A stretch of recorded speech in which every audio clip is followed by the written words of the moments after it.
क्या तुम्हें कभी ऐसा लगता है कि तुम अपने ही दिमाग के कैदी बन गए हो? कितनी बार तुमने खुद से कहा बस आज आखिरी बार, लेकिन अगले दिन फिर वही आदत, वही गिल्ट, वही खालीपन। भाई तुम अकेले नहीं हो। आज के समय में 16 से 25 साल के लाखों लड़के इसी जाल में फंसे हैं। ओवर थिंकिंग, डिस्ट्रैक्शन, एडिक्शन और सेल्फ डाउट के साथ लड़ रहे हैं। पर सच ये है, तुम्हारा दिमाग बदला जा सकता है। इस वीडियो में मैं तुम्हें 5 ऐसे रिसर्च बेस्ड स्टेप्स बताने वाला हूँ जिनसे तुम अपने माइंड को दोबारा रिवायर करके फोन की आदत से बाहर निकल सकते हो, step by step, scientifically proven तरीके से। Step 1, awareness. समझ ही पहला इलाज है भाई। किसी भी एडिक्शन से बाहर निकलने का पहला कदम है जागरूकता। ज्यादातर लोग खुद को जज करते हैं, शर्म महसूस करते हैं, छिपाते हैं, पर रिसर्च बताती है कि जब तुम अपनी आदत को ऑब्जर्व करते हो तो तुम उसमें से निकलने की शक्ति हासिल करते हो। 2017 की एक बिहेवियर स्टडी में पाया गया कि जिन लोगों ने सिर्फ अपनी हैबिट्स को 7 दिन तक ट्रैक किया, उनका कंपल्सिव बिहेवियर 70% तक घट गया। तो बस 7 दिन के लिए एक नोटबुक लो, लिखो कब अर्ज आई, क्यों आई, मूड कैसा था, ट्रिगर क्या था। जितना ज्यादा तुम अपने पैटर्न को समझोगे उतना तेज तुम उसे तोड़ पाओगे। Step 2, trigger management.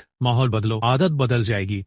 हर बार जब अर्ज आती है उसके पीछे एक ट्रिगर होता है, बोर्डम, लोनलीनेस, स्ट्रेस या क्यूरियोसिटी। अगर तुम इन ट्रिगर्स को पहचान लो और एनवायरनमेंट को बदल दो तो 50% जंग वहीं जीत ली जाती है। 2018 से 2023 तक की कई रिसर्च बताती है कि एनवायरनमेंट डिजाइन और क्यू रिडक्शन टेक्निक से क्रेविंग्स को काफी कम किया जा सकता है। तो अब कुछ प्रैक्टिकल बदलाव करो। फोन को बेडरूम से बाहर रखो, ब्राउजर ब्लॉकर लगाओ, फोन यूज के लिए फिक्स टाइम सेट करो। जब अर्ज आए तुरंत उठो, कोल्ड शावर लो या 5 मिनट पुशअप्स करो। डोपामीन सिस्टम धीरे धीरे रिवायर होने लगता है जब तुम इंस्टेंट रिवॉर्ड की जगह फिजिकल एक्शन लेते हो। याद रखो, अर्जेस वेव्स की तरह होती हैं। अगर तुम 10 मिनट टाल दो वो अपने आप शांत हो जाती है। स्टेप 3, माइंड रिप्रोग्रामिंग, सीबीटी और एक्ट टेक्निक्स। जब अर्ज आती है उसे दबाओ मत, ऑब्जर्व करो। अपने दिमाग से 3 सिंपल सवाल पूछो। 1, ये अर्ज आई क्यों? 2, क्या ये सच में मुझे मदद करेगी? 3, 10 मिनट बाद मैं कैसा महसूस करूंगा? यह technique cognitive behavioural therapy CBT से ली गई है, जिस पर 2016 से 2022 तक कई क्लिनिकल रिसर्च हुई है। इन स्टडीज ने साबित किया कि सीबीटी और act, acceptance and commitment therapy, ने पोर्न एडिक्शन को कम करने में स्ट्रॉन्ग पॉजिटिव रिजल्ट्स दिए। भाई जब तुम अपने थॉट को पहचानते हो तो वो थॉट तुम पर हावी नहीं रह पाता। माइंड को रिप्रोग्राम करना सीखो। मैं अपने अर्जेस नहीं हूँ, मैं अपने चॉइसेस हूँ। Step 4, replacement habits. खालीपन को बदलो।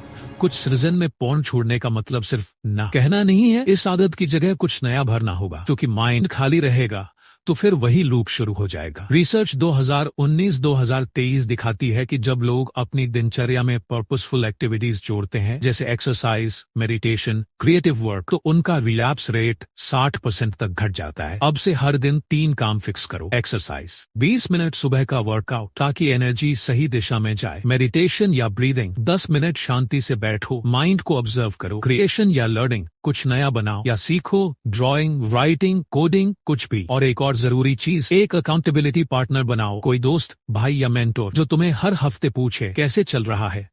जब कोई तुम्हें मॉनिटर करता है तो डिसिप्लिन अपने आप बढ़ता है। स्टेप 5, रिलैप्स प्लान और आइडेंटिटी शिफ्ट। गिरना हार नहीं है, अगर गलती हो भी जाए तो खुद को कोसना बंद करो। रिलैप्स का मतलब हार नहीं होता, वो सिर्फ एक सिग्नल है कि तुम्हें अपने प्लान को मजबूत बनाना है। 2021-2024 की रिसर्च ये कहती है कि जिन लोगों ने गिल्ट की जगह सेल्फ कंपैशन अपनाया, उनका लॉन्ग टर्म रिकवरी रेट सबसे ज्यादा रहा। तो जब रिलैप्स हो, 1, एक्सेप्ट करो बिना शर्म के। 2, एनालाइज करो ट्रिगर क्या था। 3, ट्रैकर फिर से शुरू करो और अकाउंटेबिलिटी पार्टनर को बताओ। अब सबसे जरूरी बात, अपनी आइडेंटिटी बदलो। मत कहो मैं पोर्न छोड़ने की कोशिश कर रहा हूँ, कहो मैं वो इंसान हूँ जो अपने फोकस की कदर करता है। जब आइडेंटिटी बदलती है, एक्शंस अपने आप बदल जाते हैं। भाई ये लड़ाई सिर्फ स्क्रीन से नहीं है, ये तुम्हारे अंदर के उस वर्जन से है जो खुद को खो चुका है। पोर्न सिर्फ एक डिस्ट्रैक्शन नहीं, ये तुम्हारे पर्पस, कॉन्फिडेंस और मैस्कुलिनिटी का साइलेंट किलर है। लेकिन अच्छी खबर ये है, तुम्हारा दिमाग हर दिन नया बनता है। साइंस इसे न्यूरोप्लास्टिसिटी कहती है, मतलब तुम्हारा ब्रेन बदल सकता है अगर तुम डायरेक्शन बदलो। तो आज से सिर्फ 3 वादे करो। 1, मैं 7 दिन का ट्रैकर रखूंगा। 2, मैं अपने ट्रिगर्स को पहचानूंगा और दूर करूंगा। 3, मैं हर दिन एक नया हेल्थी हैबिट अपनाऊंगा। और कमेंट में लिखो, मैं अपना कंट्रोल वापस ले रहा हूं, क्योंकि ये सिर्फ एक लाइन नहीं, तुम्हारी नई जिंदगी की शुरुआत है। मैं मंजीत, तुम्हारा भाई और दोस्त। ऐसे ही रियल और science backed self transformation videos के लिए लाइक, सब्सक्राइब और शेयर जरूर करो, ताकि एक और भाई अपनी आजादी वापस पा सके।